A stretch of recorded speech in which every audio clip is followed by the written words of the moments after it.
Dernière chose, les crédits d'impôt auxquels j'ai le droit cette année, ça ressemble à quoi? Je sais pas trop pour vos impôts, mais pouvez-vous arrêter de parler, s'il vous plaît? Pour vos questions sur les impôts, à Revenu Québec, on est les mieux placés pour vous répondre. Visitez justepourtous.ca. Un message de Revenu Québec. Oh, excusez-moi. Et comment ça marche le crédit d'impôt pour le maintien à domicile? Je sais pas trop pour vos impôts, mais votre pression est du tonnerre, Madame Fortin. Pour vos questions sur les impôts, à Revenu Québec, on est les mieux placés pour vous répondre. Visitez justepourtous.ca. Un message de Revenu Québec. Ah, du tonnerre. C'est positif, hein? Ah, puis savez-vous si j'ai droit à un crédit d'impôt pour les frais de garderie de mon enfant? Je sais pas trop pour vos impôts, mais je pense que nos fils ont échangé leur sac. Pour vos questions sur les impôts, à Revenu Québec, on est les mieux placés pour vous répondre. Visitez justepourtous.ca. Un message de Revenu Québec. Ah, ben j'ai pas de fils, moi, madame. Vous le savez, dans la région de la Capitale-Nationale et essentiellement ici à Saint-Raymond, le tourisme est un véritable moteur de développement économique régional. La Vallée-Bras-du-Nord, Monsieur le Président, aussi, j'ai oublié de souligner votre présence. La Vallée-Bras-du-Nord s'illustre depuis qu'elle a été créée comme une locomotive qui nous entraîne vers les sommets. Chaque année, on découvre de nouveaux projets, on découvre de nouvelles façons de faire aussi qui sont complètement adaptées avec les exigences du moment, c'est-à-dire beaucoup plus de culture environnementale et un développement qui est vraiment éco-responsable. Et c'est un dossier sur lequel on souhaite miser beaucoup au gouvernement. Vous savez que je suis responsable du tourisme dans la Capitale-Nationale et le volet écotouristique et éco-responsable plutôt prend une large place dans tout ça.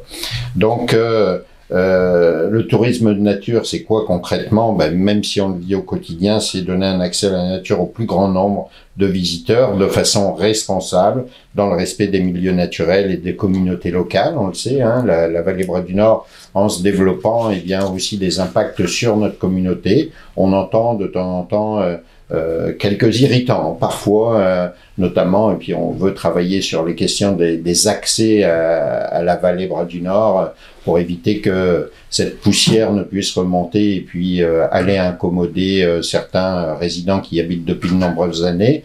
On n'a pas réussi à obtenir de financement pour l'instant, mais on poursuit le travail et puis j'ai bon espoir que on va pouvoir le faire bientôt. Mais je sais que c'est un des soucis majeurs que a la vallée Bras-du-Nord toujours à l'esprit.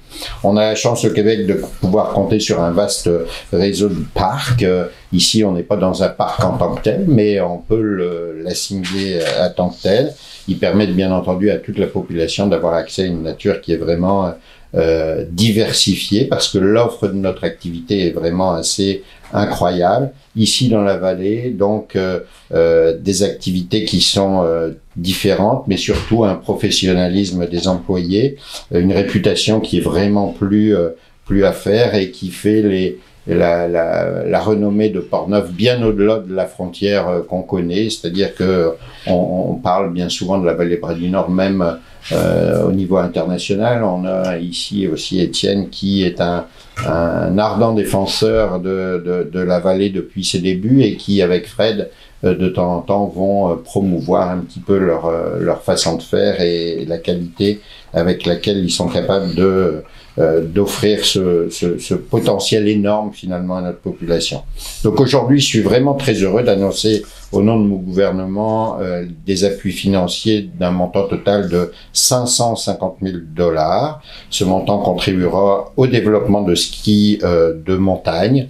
Je lisais hier soir un document qui est fort intéressant, qui a été produit et qui démontre que ce que moi, quand j'étais petit, quand j'allais au ski en Europe, je voyais des gens remonter un petit peu les pistes de ski avec des pots de phoque et puis redescendre un peu plus tard, mais souvent c'était les personnes âgées qui voulaient renouer un petit peu avec ce qu'ils faisaient par le passé, mais on se rend compte que ce ski-là, eh bien, est en train de renaître de ses cendres, finalement.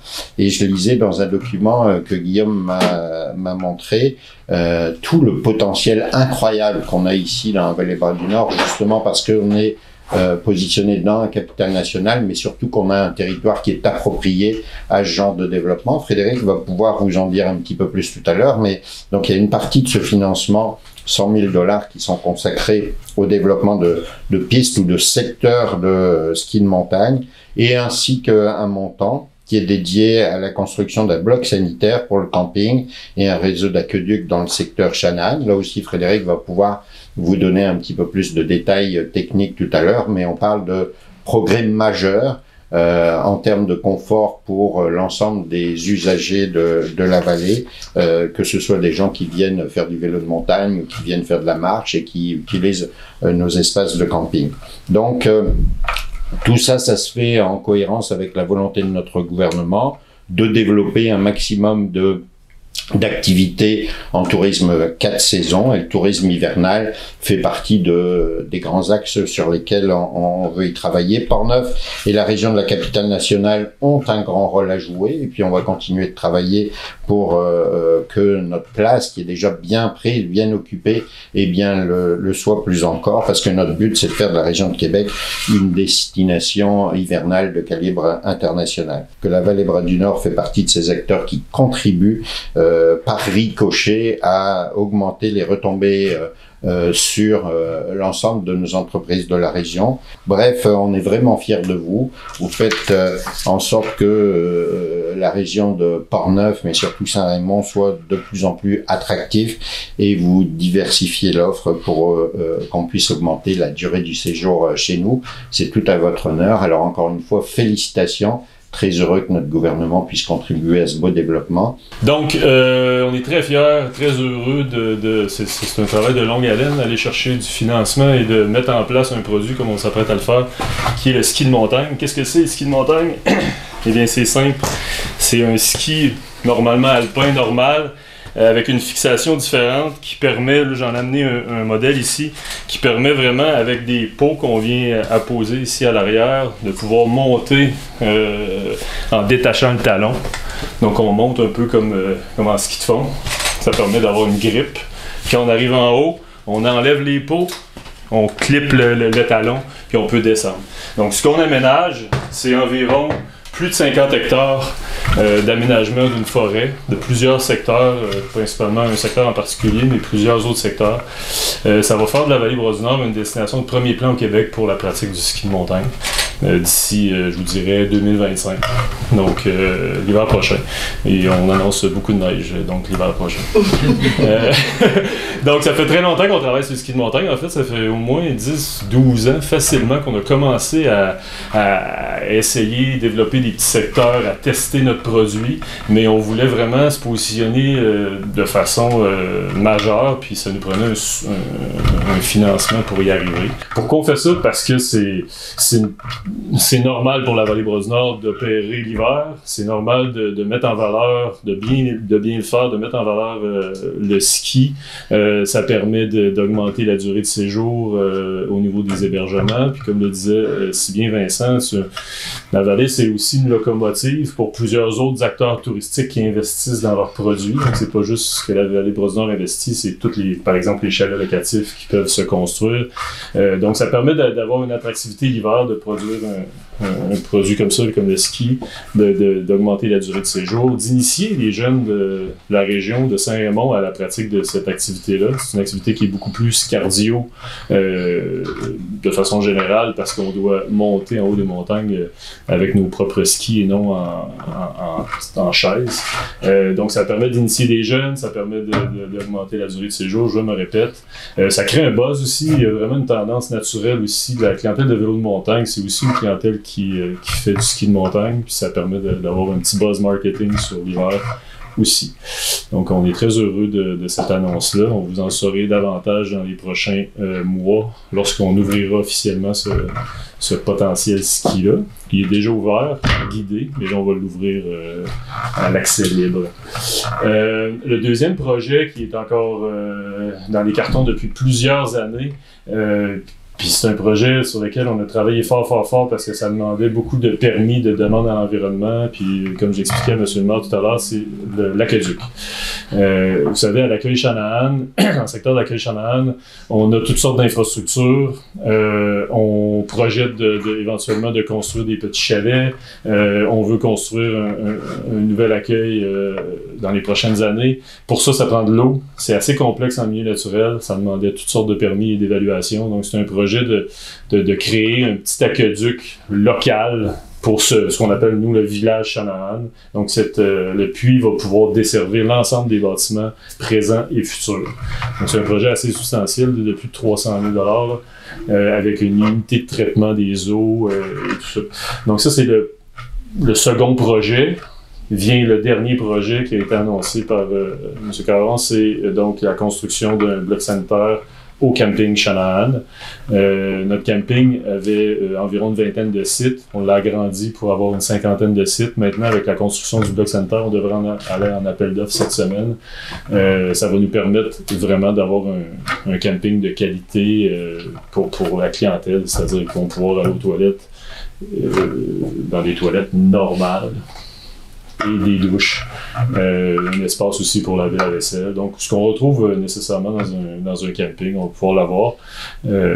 Et ça, c'est très attendu, là. En termes de revenus générés, c'est intéressant pour la Vallée. Vous savez que la Vallée, c'est une organisation qui remet tous ses revenus dans son développement, dans son entretien. On est assimilable à un OBNL, c'est important de le dire. Donc, ce type de revenus-là, d'avoir des revenus au niveau du camping, ça nous permet de réinvestir dans le produit puis de continuer à le rendre pérenne pour les prochaines années.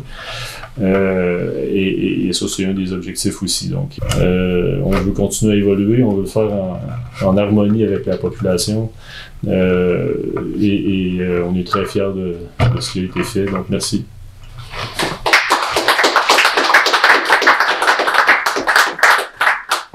Ce qu'on entend ce matin, c'est de la musique à mes oreilles.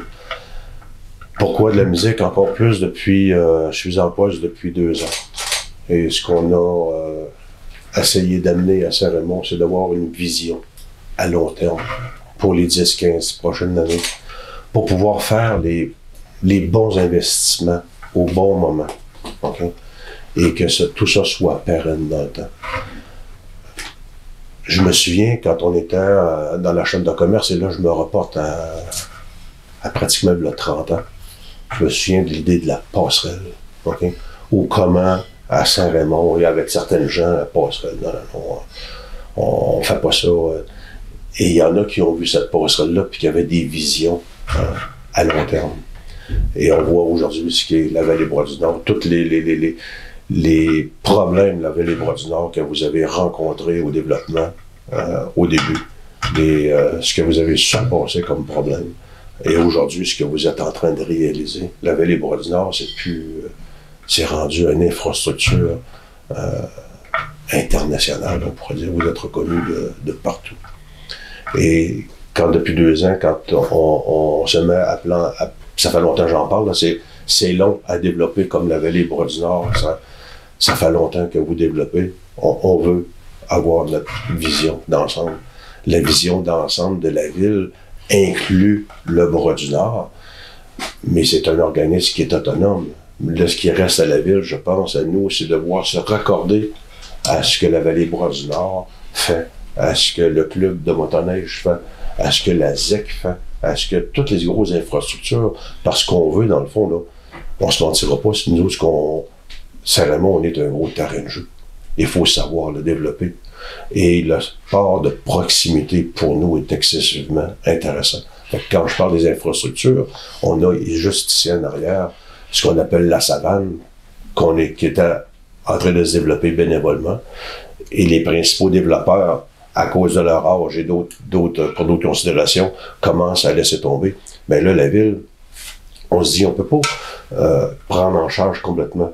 Mais ce qu'on peut prendre en charge, la ville, ce sont les petites infrastructures que ça prend pour faire fonctionner la savane et qu'un groupe de bénévoles qui se crée une petite OBNL, ils vont avoir tous les équipements pour pouvoir travailler.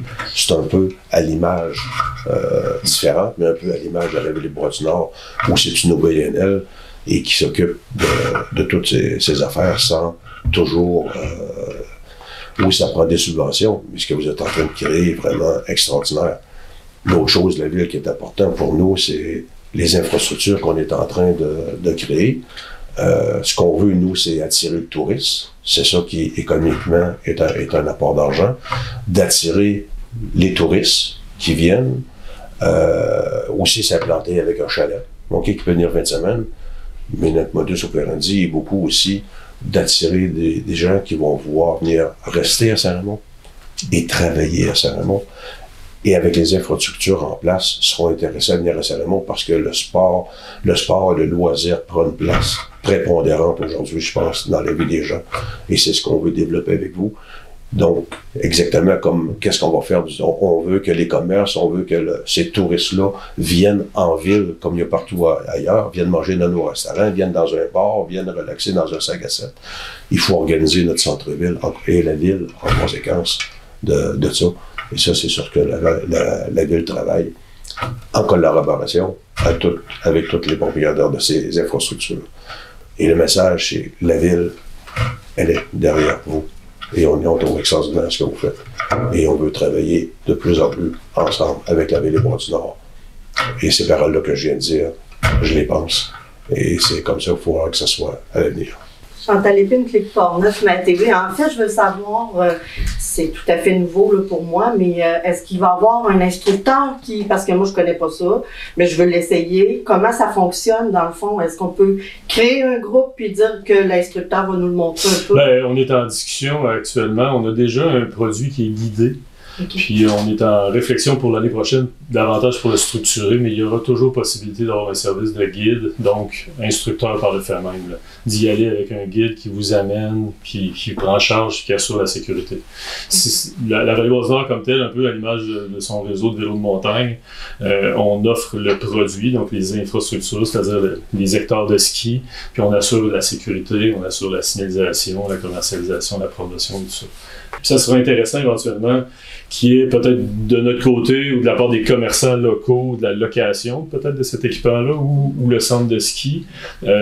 C'est vraiment une activité qui est complète, le ski de montagne, dans la mesure où il y a de l'adrénaline, il y a du fun en famille, tout ça, mais il y a aussi une progression qui est un peu plus physique, comme je l'ai dit tout à l'heure, un peu cardio. Fait que c'est, comme activité, t'es dans la nature, donc c'est vraiment complet comme activité. Donc il n'y aura pas de location à la Vallée Bois-du-Nord? Pas pour le moment, okay. Parce que ça demande quand même une infrastructure d'accueil. On travaille pour un nouveau pavillon d'accueil. Ça nous permettra éventuellement peut-être d'en arriver là.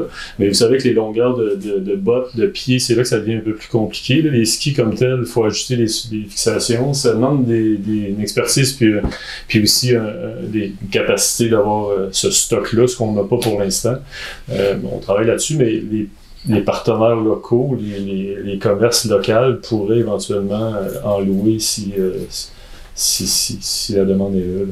Puis là, je vois les images en arrière, c'est du ski hors piste ou vous allez faire des pistes? Ou... C'est vraiment du ski, imaginez-vous des sous-bois de centre de ski. OK. Donc c'est vraiment ça. C'est-à-dire qu'on ne fait pas de coupe à blanc dans la forêt. Là. On aménage, en fait, on fait une belle job à la forêt, on enlève ce qui est moins bon, là. Excusez pour la biodiversité, mais ça fait de l'espace pour des couloirs de ski à travers par exemple les érables. Donc l'image d'un centre de ski avec ses sous-bois, ça ressemble à ça. C'est juste qu'un sous-bois va être, par exemple, je sais pas, 150 mètres de large. Nous, on parle de quand même une bonne superficie là, de plus de 50 hectares. Là. Donc différents couloirs, puis un gros secteur comme ça.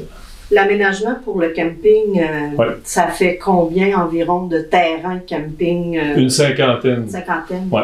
Okay. Une cinquantaine de sites là, qui vont... Au total, les personnes, c'est 100 personnes à peu près que vous allez accueillir? On peut estimer de 2 à 4 personnes par site. Ouais. Tu sais, à sa pleine capacité, ça peut être 200, mais ça c'est difficile à dire, je vous dirais, là, à pleine capacité, au minimum 100 personnes. Ouais. Je trouve ça bien, vous avez comme ramené le bois, de la nature. Oui, c'est important pour nous de travailler avec des matériaux, matériaux nobles et tout ça. On a toujours voulu faire ça.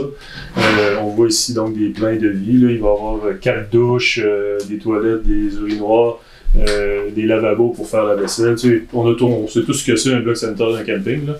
On ne réinvente pas la roue. Là. Mais effectivement, pour répondre à votre question, on essaie d'avoir des infrastructures qui sont une rusticité intelligente. Qui respectent la nature. Notre architecte qui utilise ce mot-là qu'on aime bien. Là, donc, oui, beaucoup de bois comme tel. C'est vraiment beau. Ouais. Puis, toujours ma question qui tue, mais dans l'avenir, le prochain projet, est-ce qu'on peut en savoir un petit peu? Parce que vous avez toujours des projets incroyables là, à chaque année. Là, il y a des politiciens ici, je peux vous parler en privé. On a toujours des projets, oui. On a un plan de développement, puis on va le mettre à jour aussi. Mais donc, on veut continuer à développer du petit chalet locatif, toujours dans la catégorie, on peut ramener des revenus pour pouvoir entretenir. Vous savez, on a plus de 200 km de sentiers.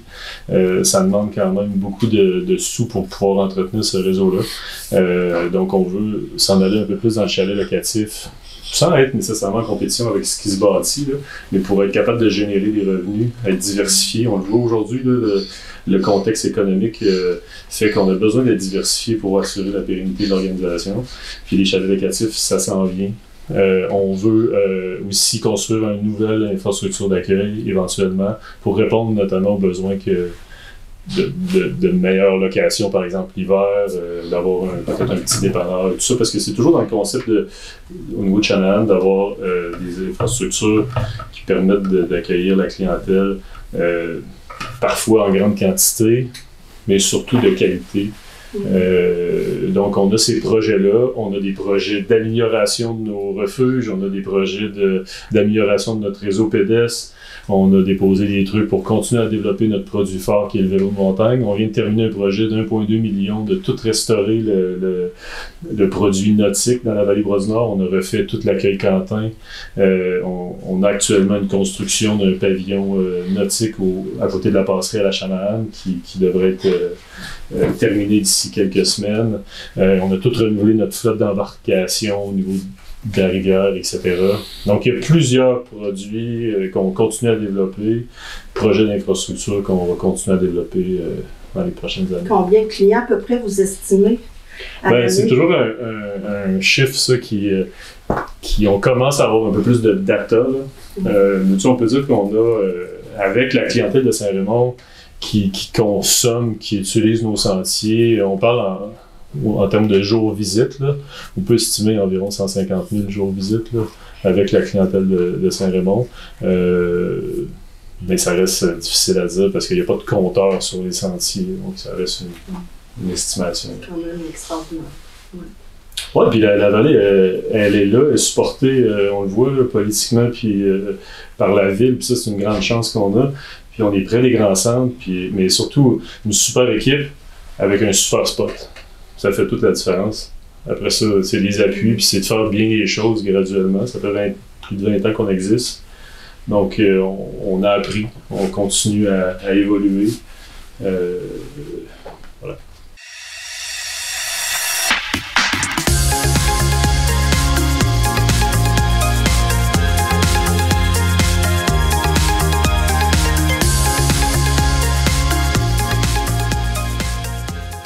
Dernière chose, les crédits d'impôt auxquels j'ai le droit cette année, ça ressemble à quoi? Je sais pas trop pour vos impôts, mais pouvez-vous arrêter de parler, s'il vous plaît? Pour vos questions sur les impôts, à Revenu Québec, on est les mieux placés pour vous répondre. Visitez justepourtous.ca. Un message de Revenu Québec. Oh, excusez-moi.